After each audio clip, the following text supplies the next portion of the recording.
Ride started.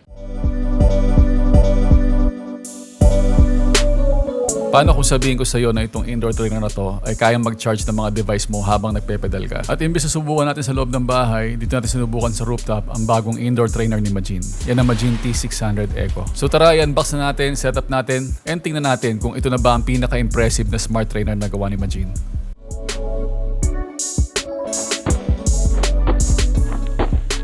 If you've been following me, alam nyo na halos lahat ng indoor trainers ni Majin na subukan ko na. And through the years, nakita ko paano mag-evolve at magbago-bago yung mga indoor trainers nila. And honestly, sa lahat ng indoor trainers na subukan ko, ito na yung paborito ko ngayon. Itong bagong papakita ko sa inyo, ito yung Majin T600 Eco. Hindi lang dahil sa pangmalakasan siya or dahil sa mga advanced na feature niya, kundi dahil sa tingin ko, isa sa mga pinaka-unique na characteristic ng isang indoor trainer is yung ito yung kakayahan nitong magamit mo ulit yung energy na pinoproduce mo para ma-charge yung mga device mo. So, renewable energy or reusable energy yung capability na yon.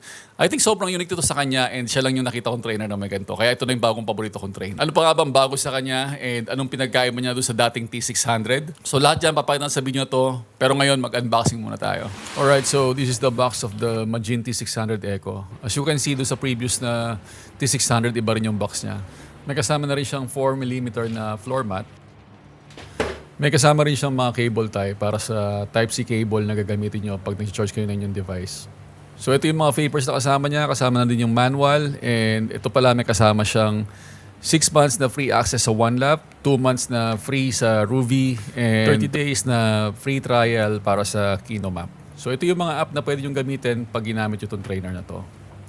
Next is ito naman. Ito yung lahat ng kailangan nyo, mga conversion kit or tools na pwede nyo gamitin kapag nagpapalit-palit kayo ng bisikleta.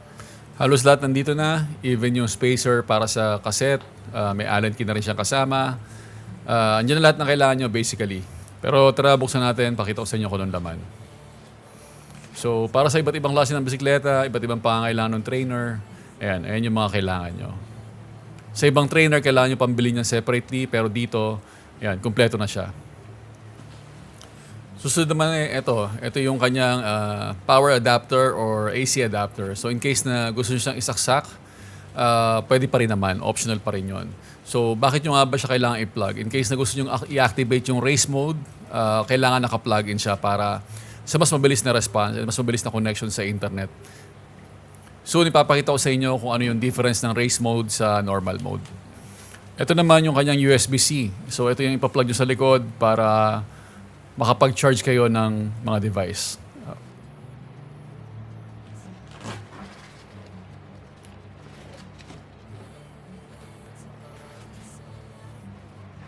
Ito may kasama rin siyang riser para pantay yung bisikleta nyo. Kailangan siyang gamitin kapag gamit yung inyong mga road bike.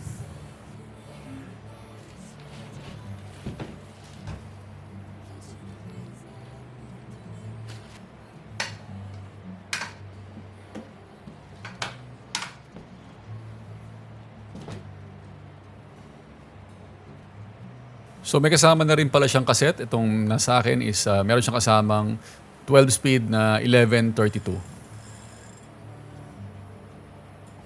So mabilis ang specs lang niya. Ang maximum gradient na kaya niya is 27%. Peak torque niya is 110 Nm. Power is 2,800 watts. And ang power accuracy niya para sa built-in na power meter is ±1%. Ang kanyang bigat is 15.64 kilograms at ang wireless capability niya ay triple channel Bluetooth, ANTLAS, FEC, Wi-Fi, and Ethernet cable. Yes, meron siyang Ethernet port na pwede siyang i-connect direkta sa inyong internet para sa mas mabilis na connection. Okay, so let's do a quick comparison between sa dalawang T600. So we have the T600. Ito yung original na T600 na ginagamit ko. As you can see, may pusa dito. Dati, sobrang kintab din ito but hindi na siya kasing kintab nitong bago. So kung magtitingnan nyo siya, physically, parehas pa rin siya. Halos walang pinagbago yung appearance nila. Parehas sila ng itsura. As in, parehas talaga. Even the stand, the frame ng pinaka-trainer, parehas lang. Ang malaking difference itong itong bagong version, mas tumaas ang kanyang resistance. Kaya niyang umabot hanggang 2,800 watts. So before, dito sa unang version, 2,200 watts. Yung bago, 2,800 watts. No? And then also, tumaas din yung kanyang gradient from 20% na gradient, dito, naging 27% gradient na siya. So, mas mataas at mas mabigat na power na yung kaya niya. Katulad ng previous model, they still have the direct drive trainer or direct motor. So, kung saan kayo nakakabit, ito talaga yung motor niya. Yung pinakamotor na yan. May mga magnet yan dyan sa paligid niya. And yun yung tinatawag na PMSM or Permanent Magnet Synchronous Motor. Sa mga hindi nakakaalam kung ano yung PMSM, is ito yung same na motor na ginagamit sa mga e-vehicle ngayon, sa mga e-bike, sa mga electric vehicle. So bukod sa motor nga niya, ito yung pinakamalaking pinagkaiba niya is meron siyang USB-C out. As you can see sa kabila, wala siyang USB-C out na hindi pa siya available last time. So dito, pwede nyo nang gamitin siya pang-charge na inyong mga device. So I think that's one of the best move na ginawa ni Majin pagdating dito sa bago nilang T600 Eco. Ngayon, subukan naman natin i-setup yung trainer para sa aking bisikleta. So dumating yung trainer, ito yung setup niya. Nakakabit na yung cassette pero nakapang quick release siya.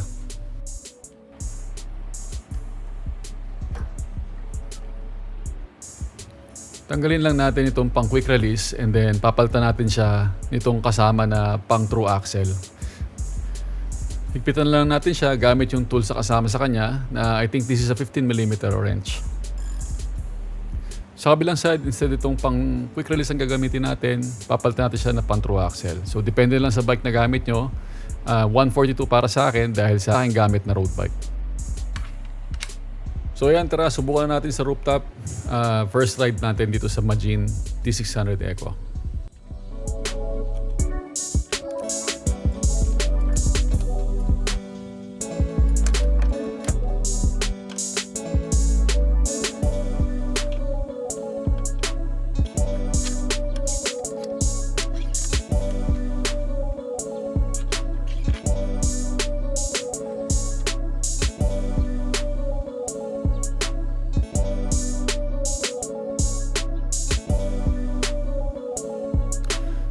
So dito sa setup natin, outdoor tayo ngayon at hindi siya nakasaksak sa kuryente.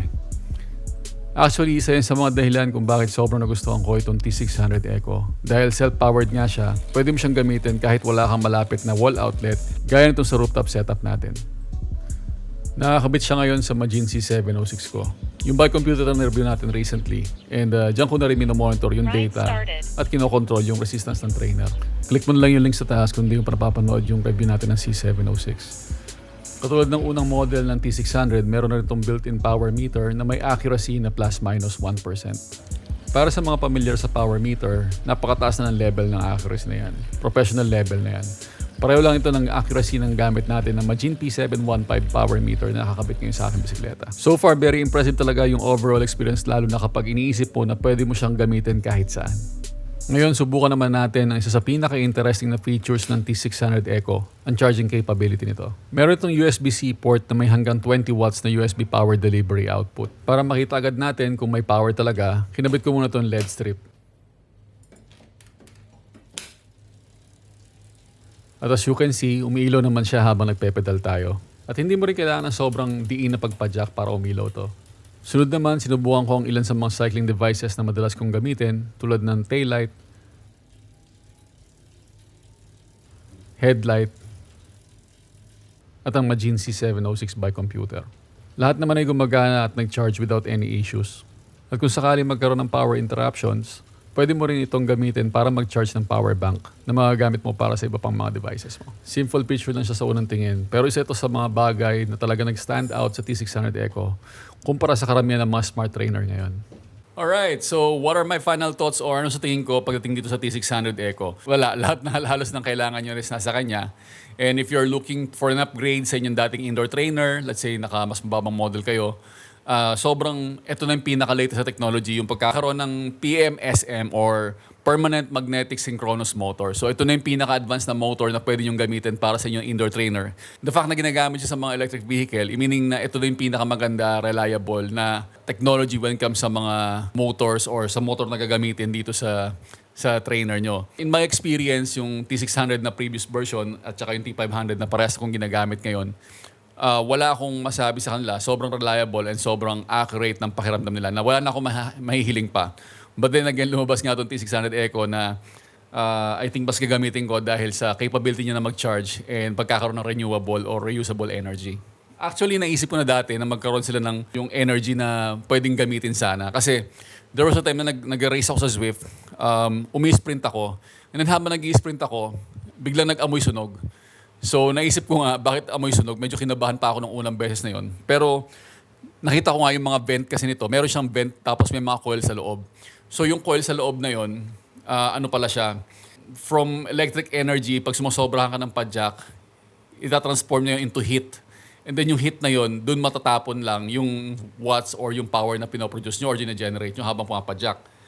So sa akin, dahil nalagyan siya ng mga balahibo ng pusa tsaka ng aso, ang nangyari, nasunog yung balahibo. So nag-amoy sunog yung motor. Akala ko nasira ko siya, kaka-sprint, pero hindi pala. So naisip ko, instead of converting the energy or yung watts mo into heat para lang matapon or masayang, mas maganda sanang idea na meron nga silang USB out para makapag-charge ng device. So very useful to in case na magkaroon ng blackout, brownout sa lugar nyo. Pwede nyo gamitin pan-charge yung trainer nyo. Papadjak lang kayo ng konti. In fact, hindi nyo man kailangan pumadjak ng sobrang lakas. Madali siya mag-generate. Although may limitation yung ano niya, may limitation lang syempre kung gaano kalakas yung pwede mong watts na ilabas.